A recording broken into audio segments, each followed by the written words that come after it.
Hi friends, welcome to SK education hub. So friends, today topic వచ్చి DSC 2020కి సంబంధించి science, general science సంబంధించి physics, chemistry సంబంధించి important bits friends.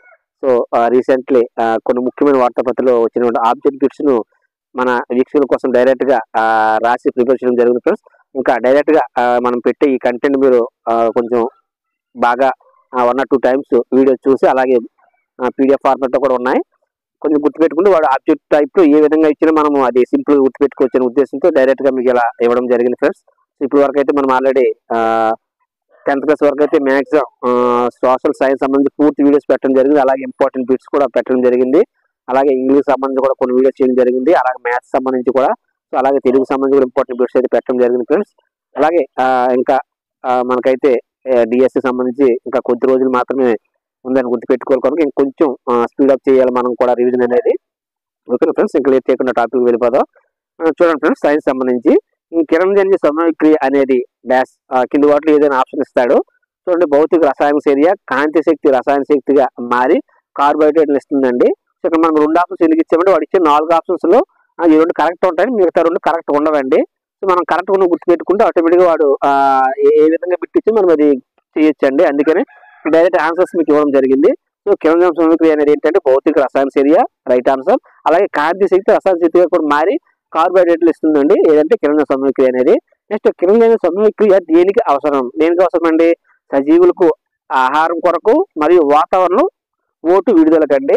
So options అయితే 4 ఉంటాయి. 4 ఆప్షన్స్లో నాడు ఈ 2 ఇస్తే మిగతా 2 లేదా 1 తప్పుగా ఇచ్చే అవకాశం ఉంటుంది చెప్పి కరెక్ట్ ఆన్సర్స్ మీకు ఇక్కడ గుర్తుపెట్టుకునేలా రాయడం జరిగింది. ఓకేనా? సో కిరణజన్య సమవిక్రియ దీనికి సంబంధించి సజీవులకు ఆహారం కొరకు వాతావరణంలో ఓటు విడుదలకు. నెక్స్ట్ చూడండి, పచ్చని మొక్కల పెరుగుదలకు గాలి అవసరం అని చెప్పింది ఎవరంటే ప్రిస్ట్లే అండి. ఇది ఆల్రెడీ గత వీడియోలో కూడా మనం చెప్పాము ఈ బిట్టు. నెక్స్ట్, పత్రహరితం ఏ అనేది ఏ రంగులో ఉంటుంది? నీలి ఆకుపచ్చ రంగు అండి. పత్రహరితం బి అనేది ఏ రంగులో ఉంటుందంటే పసుపు ఆకుపచ్చ అండి.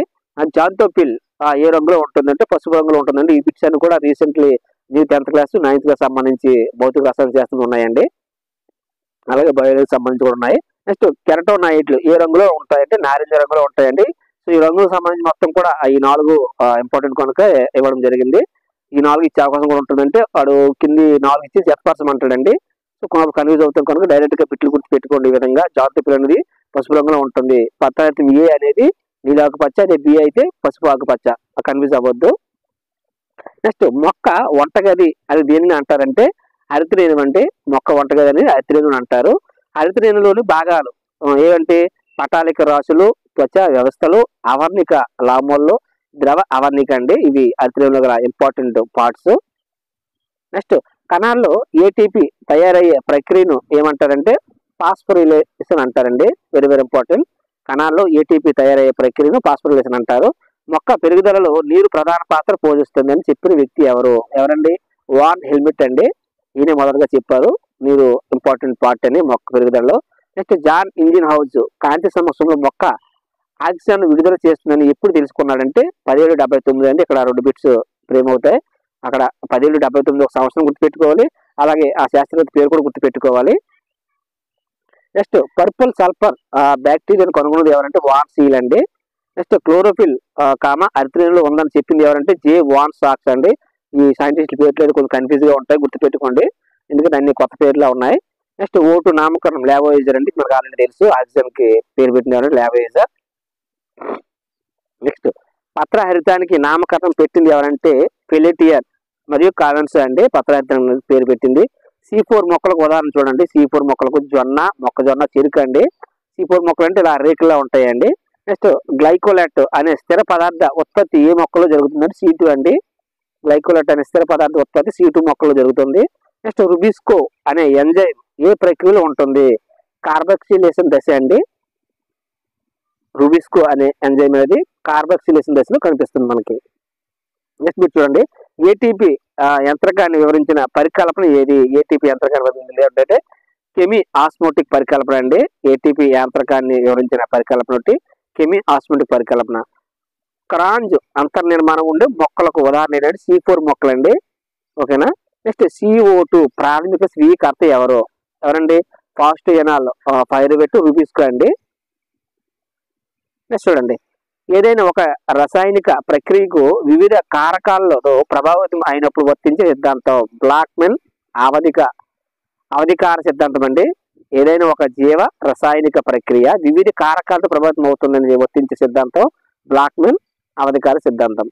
CO2 కార్బన్ డైఆక్సైడ్ అండి. CO2 అంటే అవధి కారకంగా వాతావరణంలో దాని శాతం ఎంత ఉంటే ప్రమాదకరం. CO2 దాని అవధి రీజన్గా చూసుకుంటే ఎంత ఉంటే ప్రమాదం అంటే 0.05 కంటే తక్కువ ఉంటే ప్రమాదం అంటండి. నెక్స్ట్ చూడండి, సారీ 0.05 కంటే ఎక్కువ ఉంటే ప్రమాదం అండి. ఆ సింబల్ గ్రేటర్ దాన్ కదా. అధిక ఆక్సిజన్ గాఢత వద్ద నిరోధకు గురయ్యే ప్రక్రియను సూచించే ప్రయోగం వాన్బర్గ్ ప్రభావం అండి. నెక్స్ట్ బిట్ కిరణజన్య సమయక్రియ ఉప ఉత్పన్నం ఏదండి? నీరు O2 అండి, ఆక్సిజన్ అండి. కిరణజన్య సమయక్రియ ఉప ఉత్పన్నం అండి ఇవి, నీరు ఆక్సిజన్ అనేది. నెక్స్ట్ కిరణజన్య సమయక్రియకు నిర్మాణాత్మక క్రియాత్మక ప్రమాణాలు క్వాంటోమ్ అండి. కిరణజన్య సమయక్రియకు క్రియాత్మక ప్రమాణాలు. నెక్స్ట్ ప్రపంచంలో అధిక బిందుస్రావం చూపే మొక్క ట్రోపోయిలం అండి. ప్రపంచంలో అధిక బిందుస్రావం చూపించే మొక్క ట్రోపోయిలం. నెక్స్ట్ మొక్కల్లో కాంతి శ్వాసక్రియలో సంయుక్తంగా పాల్గొనేవి అరిత్రేణువు, పెరాక్సిస్ సోకులు, మైటోకాండ్రియా అండి. నెక్స్ట్ మొక్క ఆకుపచ్చని భాగాల నుంచి ఆక్సిజన్ విడుదలవుతుందని చెప్పిన వ్యక్తి ప్రిస్ట్లే అండి. ఆల్రెడీ గత వీడియోలో కూడా మనం చెప్పాం.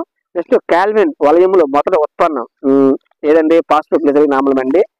నెక్స్ట్ పిండి పదార్థాల నిర్ధారణలో ఉపయోగించే ద్రావణం అయోడిన్ బెటాడిన్ అండి. నెక్స్ట్ కిరణజన్య సమయక్రియ ప్రాథమిక సమీకరణ సృష్టికర్త CB వాన్లీన్ అండి.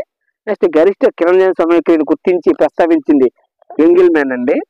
జంతువులు గాలిని కలుషితం చేస్తే మొక్కలు వాటిని శుభ్రపరుస్తాయని చెప్పిన వ్యక్తి ప్రిస్ట్లే అండి ఇది కూడా. నెక్స్ట్ క్లోరోప్లాస్ట్ ను కణం నుంచి వేరు చేసింది డేనియల్ అర్నిన్ అండి. నెక్స్ట్ బిట్ వచ్చి తొడుగు కణాలు కనిపించే మొక్కలు C4 మొక్కలేనండి. లాస్ట్ బిట్ వచ్చి గ్లూకోజ్ ఏర్పాటును అదస్థ పదార్థంగా పనిచేసేవి అని చెప్పింది ఎవరంటే రూపోస్క్ అండి.